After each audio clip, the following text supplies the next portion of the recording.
What is going on, guys? Jack here, and welcome back to episode number 24 of Park to Prem here with Nottingham Forest. We are getting very close to 26 episodes here at Nottingham Forest. The 26 episode curse, where in both our previous jobs, we've left the team on the 26th episode, but that won't be happening here.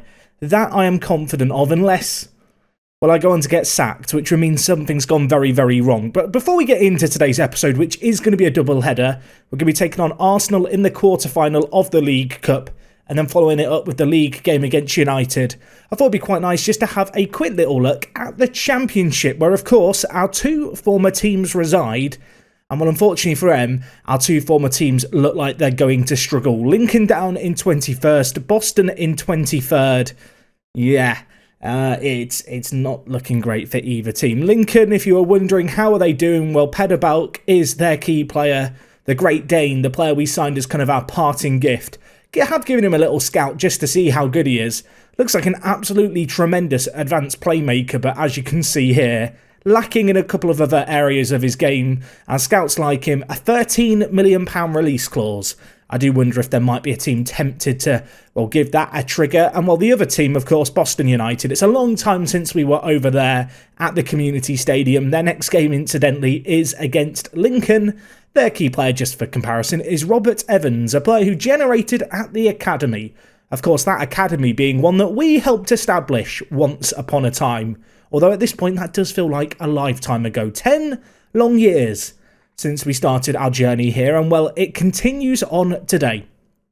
Anyway, since we're last here, we've played a few different games in the league. Of course, last episode we ended things with the win against Leicester, and we knew we had a few tricky results ahead of us, including, of course, Liverpool and Arsenal. And in both these games, we've not really shone. The first of which, of course, was at Anfield. It was against Liverpool. A tough game here.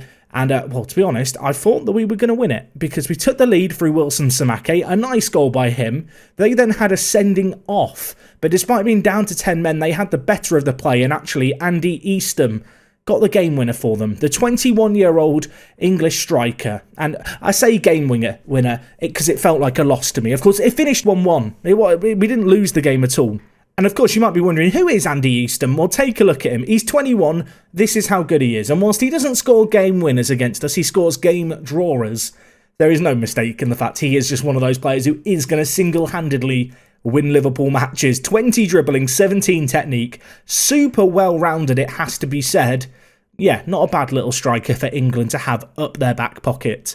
Anyway, the next game we had was against Lazio. Of course, we had already qualified through our Europa League group stage. That draw against Lazio secured us top spots in the group stage. It is the only points we've dropped throughout that as well.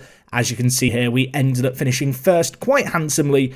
As you can see as well, we ended things in style. And in our latter Europa League game, a 5-1 win against Saint Etienne. Marcelo getting a couple.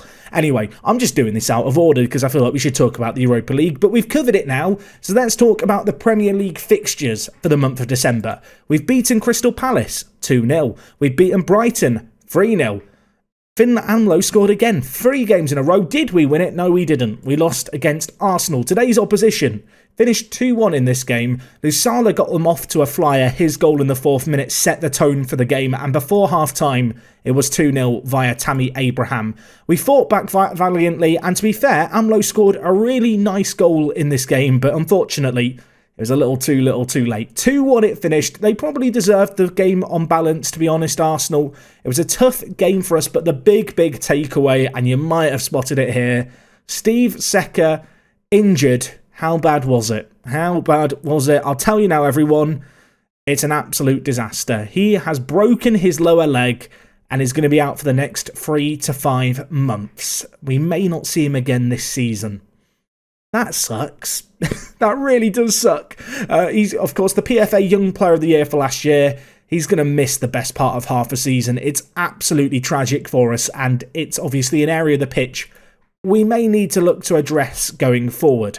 Anyway, most recently we took on Sheffield Wednesday. We won this game 2-0. And actually, the guy who I'm hoping might well be the replacement for Stevie Secker with his injury in Akamash has done pretty well. He's continued on his goal-scoring form. He's got 3 goals in the Europa League and in the Premier League where, there are no weaker teams. He's got 3 goals, 3 assists in 8 appearances, of which 2 have been on off the bench. He's been doing really well, and in fact he's been attracting a lot of interest. You can see here Bayer 04, or Bayer Leverkusen, as you probably know them, and Celtic, both taking a look at him. Bayern Munich did also take a look at him over the summer, but I didn't sell him for what I deemed an inadequate offer of just over 20 million.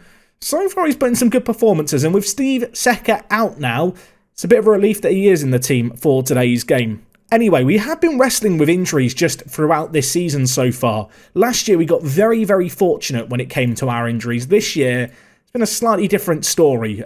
Some pretty significant injuries across the board. Hayden Roberts, dislocated shoulder.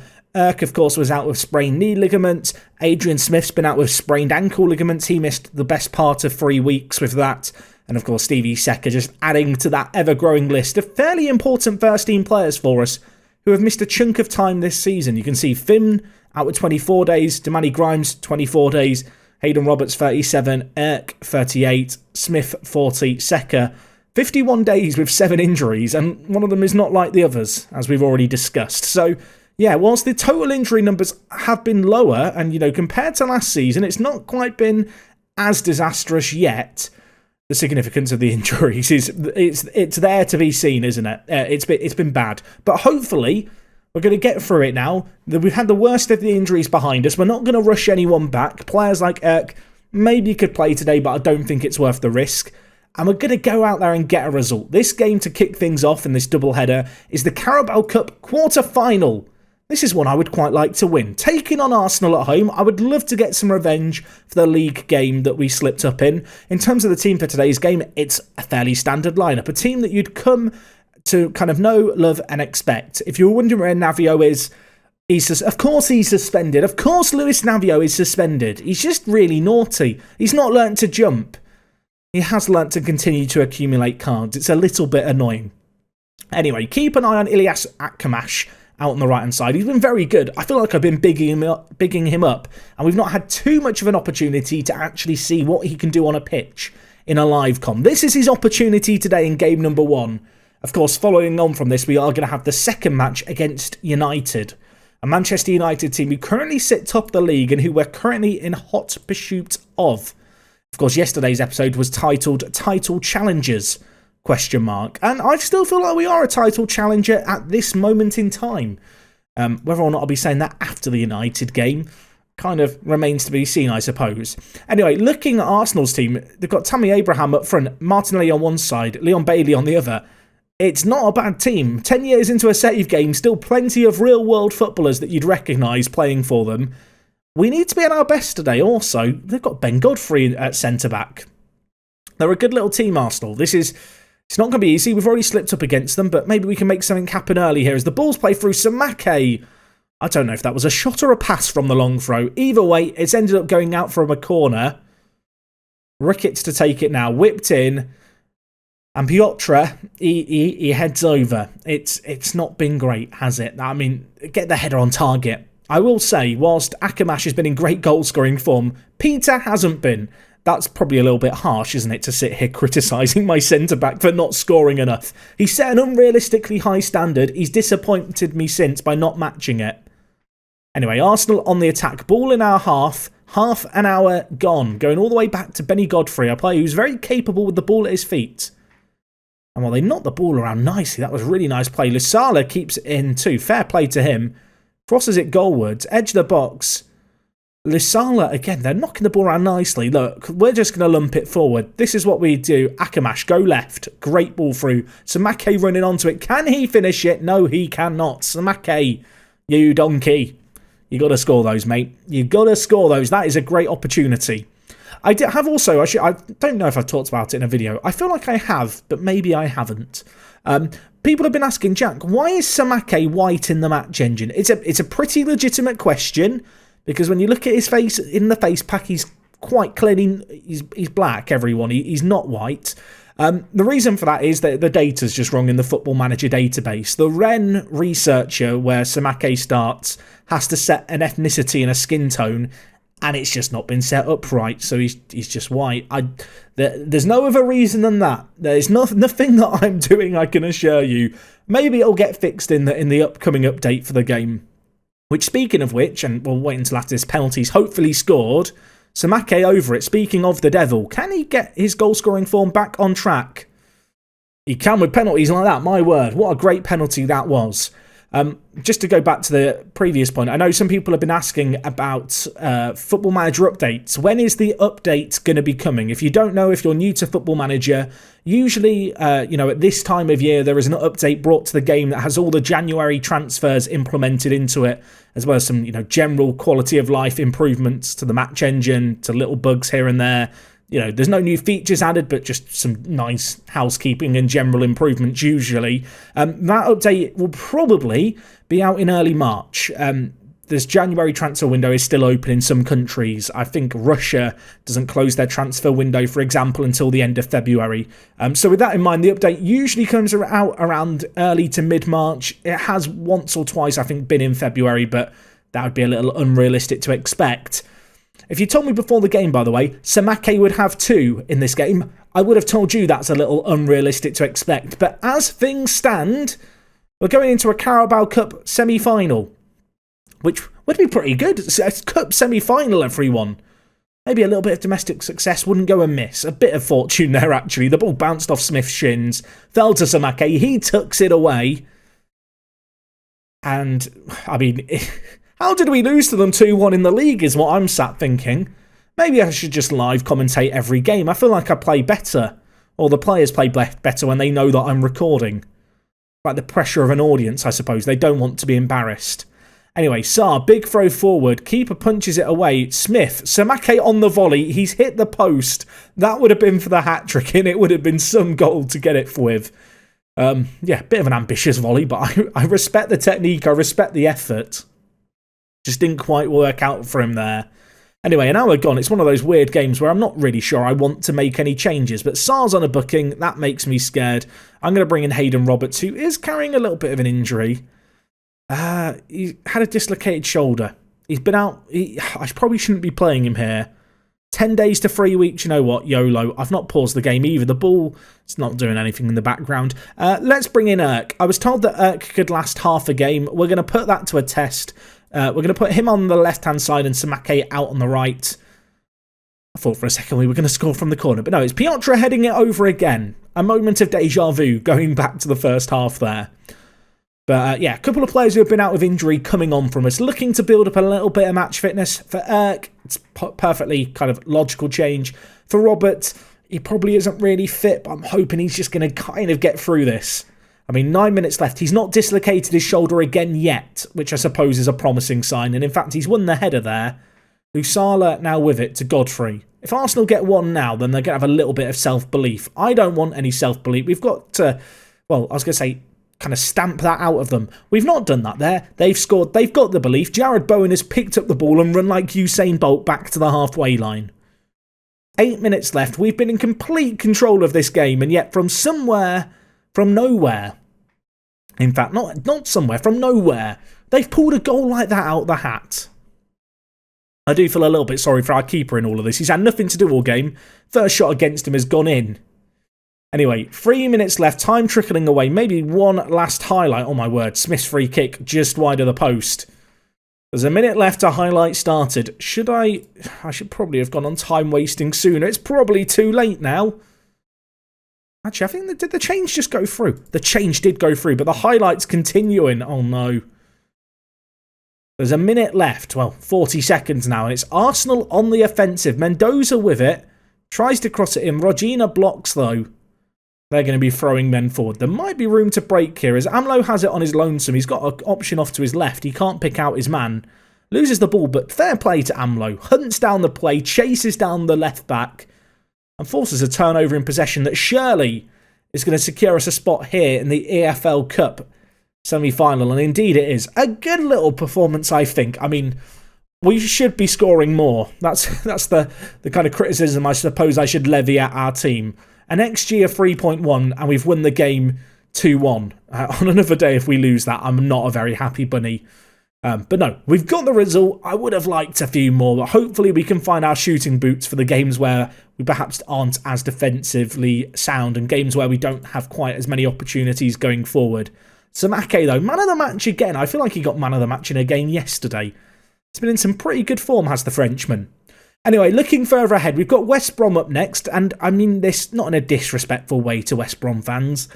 No one cares about me taking on West Brom at the Hawthorns on a showery Wednesday night. We're all here for the game against United. So let's get forward to that one. 10 days away, it's going to be Nottingham Forest v Manchester United. It's a big one. It's two of the teams challenging at the top. A win could take us there. Let's see how we get on. Okay, folks, so this is the big one. This is the game that we absolutely need to win. We are taking on Manchester United, the reigning champions, the team who currently reside top of the table, and a win here could see us go top, although if Chelsea win, then they'll probably go top. But it's imperative that we win this kind of game if we really are in a title race. Of course, there was that one little game against West Brom. We won it 4-1. Amlo got a hat-trick. Yes, he's been in some fine goal-scoring form this year. 16 goals in 17 Premier League games. Pretty good by most players' accounts. You can see he is top goal scorer in the league with that hat-trick as well, which is absolutely great to see. Now, going into this game, of course, we've got through a very, very busy month. Players, they're a little jaded, they're a little tired. You can see here a whole host of players who have had to rest going into today's game.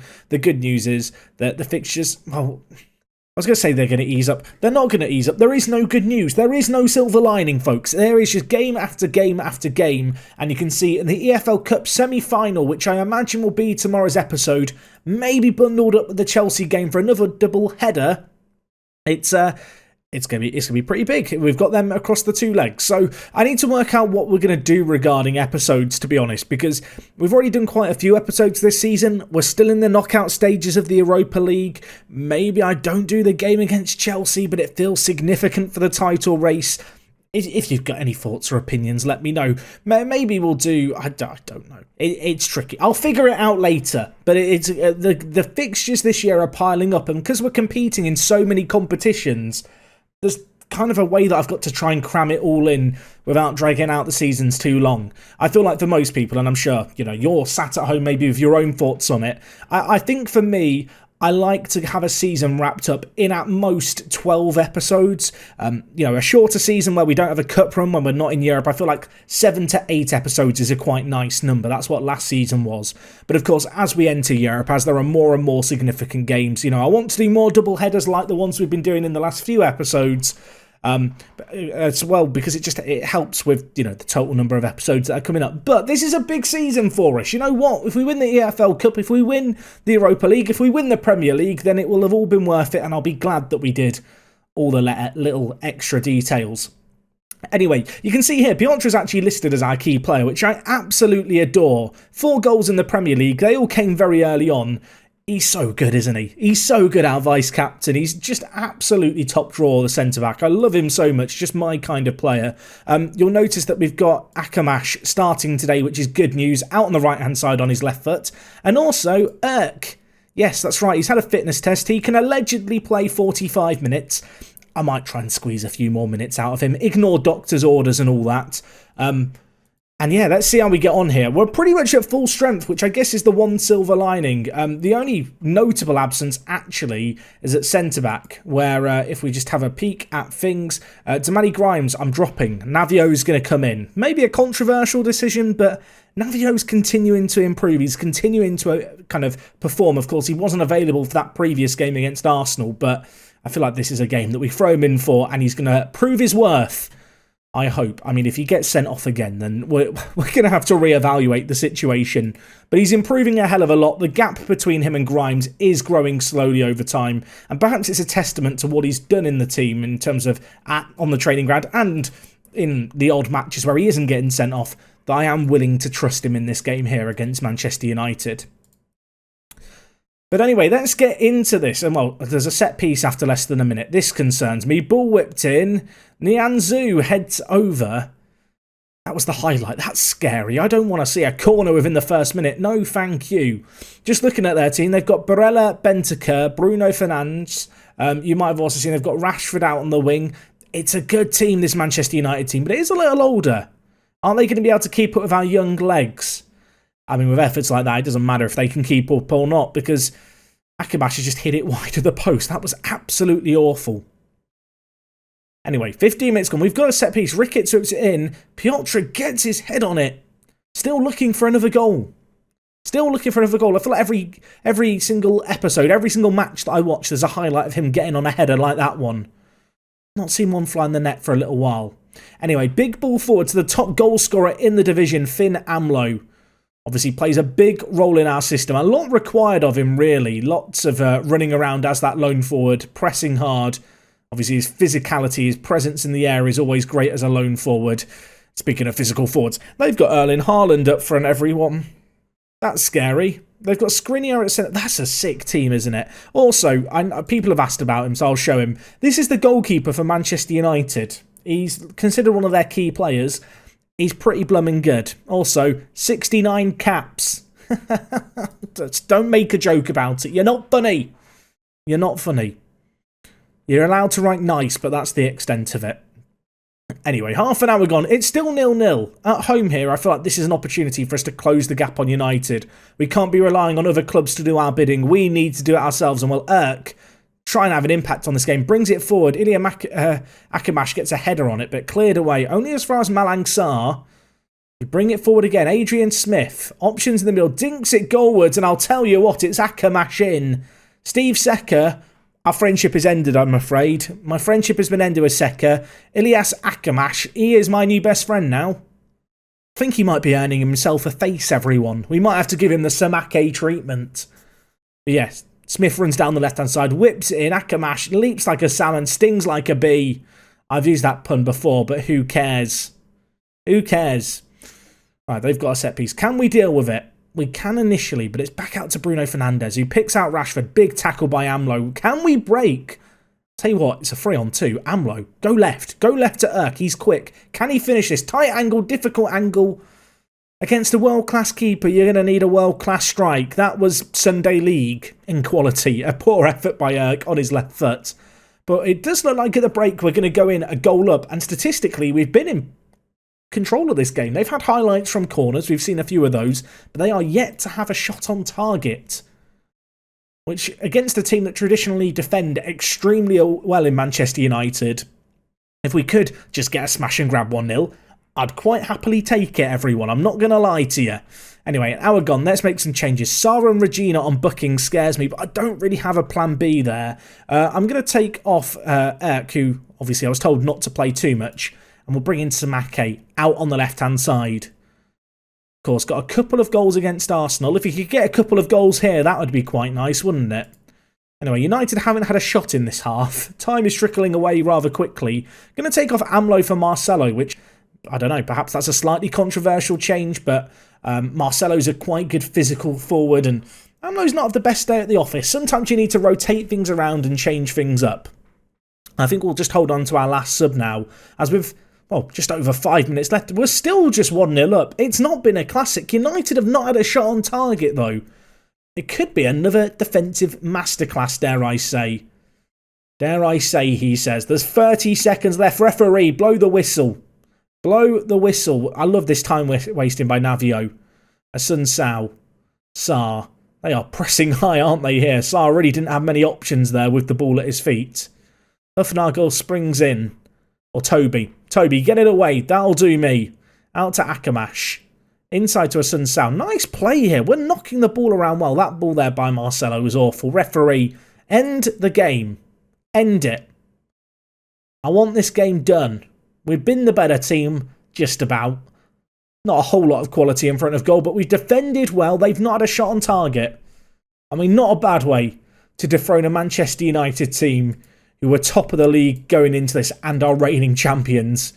Not exactly an eventful encounter, I suppose, but we've got the result at the end of the day, folks. And I know it's not a pretty result. I know it's not a flashy result. We're top of the league. 19 games played, 41 points. I don't even feel like we've been... Well, I was about to say, I don't feel like we've been that good. Compared to last year, we've definitely taken a big step forward. But that's to be expected with our young team. But look at this defensive record. So many clean sheets. If we just look at clean sheets, you can see here, Toby's got 10. United, by comparison, had 13 going into that. They'd only conceded in 5 of their 18 games this season.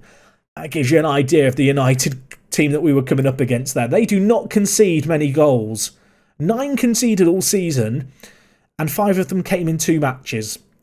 They're a team who are very good at the back. That said, we've been more than solid at the back ourselves. You can see here, only 14 goals conceded in 19. I think that's pretty good.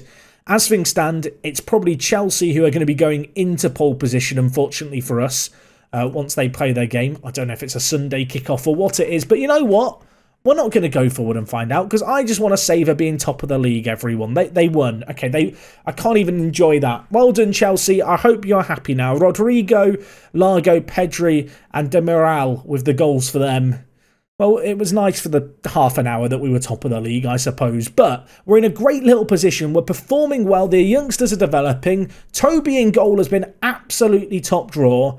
And as I said earlier, not sure when we're going to be back next time. I think we might have to come back for that game against Chelsea. It feels significant. Maybe bundle it up with the game against Man City, possibly. I was thinking actually about maybe skipping out on the EFL Cup. But with that said, if we're going to do the Chelsea game, that would be a little bit random. Or maybe tomorrow we do the Chelsea game and the second leg against Man City away. Would it be weird to not do the first leg? I'm all about experimentation. Let me know what you think. Maybe you have a better idea than I do, dear viewer. I'm going to go away and figure it out. We're doing well, though. We've got a good team. It's a young squad. We are performing well. We're marching on in the Premier League, looking like I don't want to say a surefire thing for Champions League football, but in a really good position to achieve that this year.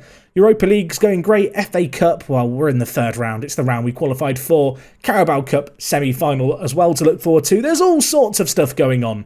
And well, hopefully, you'll be here next time to see how that's all gone down. Anyway, folks, that's going to be all from me today. Thank you very much for watching. As I finish recording this, it is almost 2 o'clock in the morning. A late night for me. Enjoy this video, enjoy the rest of your lunch break if you've got any time left after watching this, and I will see you guys again very soon. It is me, Jack, and I'm out.